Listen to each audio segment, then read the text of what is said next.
صاحب صدر، مہمان خصوصی، خواتین و حضرات، مجھے احساس ہے کہ آپ تھک چکے ہیں، لیکن میں معذرت خواہ ہوں۔ میں بات کو کاٹوں گا نہیں۔ آپ نے سنا ہوگا، آؤ حسن یار کی باتیں۔ قدرت اللہ شہاب سے میں 1958 میں ملا۔ جب سے ان کی وفات 1986 تک ہماری رفاقت قائم رہی۔ ان 29 سال برس کے دوران تقریباً 6 سال میں ان کا ماتحت رہا۔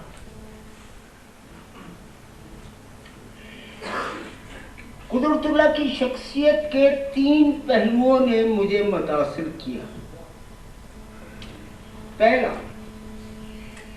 سب سے پہلے مجھے ان کی ذہانت نے متاثر کیا۔ پھر میں نے دیکھا کہ وہ ایک صاحب کردار فرد ہیں۔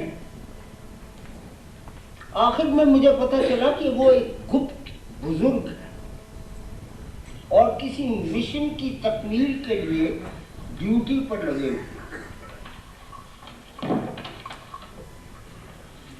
ذہانت، قدرت اللہ اس قدر ذہین تھے کہ بات کرنے والا ابھی تمہید ہی باندھ رہا ہوتا کہ وہ ساری بات سمجھ جاتے۔ ان کی یادداشت غضب کی تھی۔ ایک دفعہ دفتر کا ایک ضروری کاغذ گم ہو گیا، کہنے لگے میں نے وہ کاغذ پڑھا تھا، یاد کرنے کی کوشش کرتا ہوں، آپ لکھتے جائیں۔ میں لکھتا گیا۔ چند دنوں کے بعد اصلی کاغذ مل گیا۔ ہم نے موازنہ کیا، دونوں میں سیمی کولن اور فل سٹاپ تک کا فرق نہ تھا۔ میں بڑا حیران ہوا۔ میں نے پوچھا آپ کی یادداشت اتنی تیز ہے؟ کہنے لگے نہیں، تیز نہیں، میری یادداشت ویژول ہے۔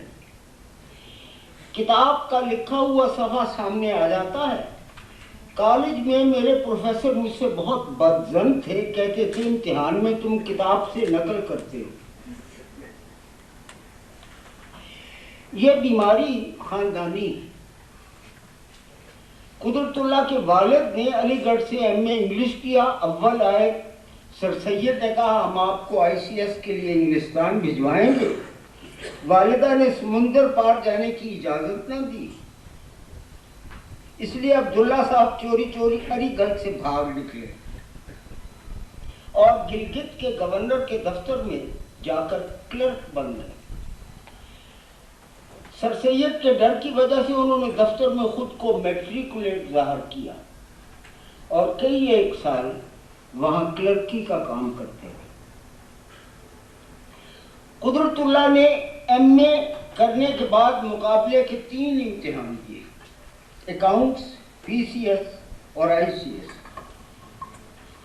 تینوں میں امتحانوں میں انہوں نے اچھی پوزیشن حاصل کی اور انہیں تینوں ملازمتوں کے لیے چن لیا گیا۔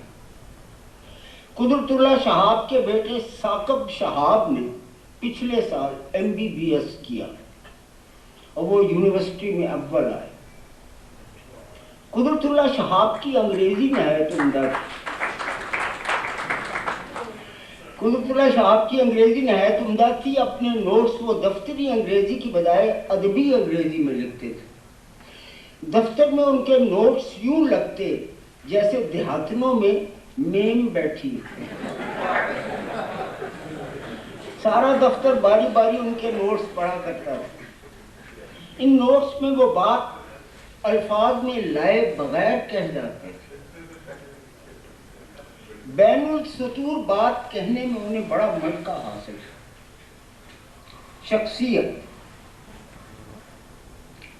شخصیت کے لحاظ سے پہلی نظر میں وہ بہت ٹیچر نظر آتے ہیں۔ چھوٹا قد، گٹھا ہوا جسم، بات کرنے سے عاری، گونگے، محفل میں بیٹھتے تو دل دھڑکنے لگتا، اونچائیوں سے خائف، تقریر کرنی پڑ جاتی تو دل بیٹھ جاتا۔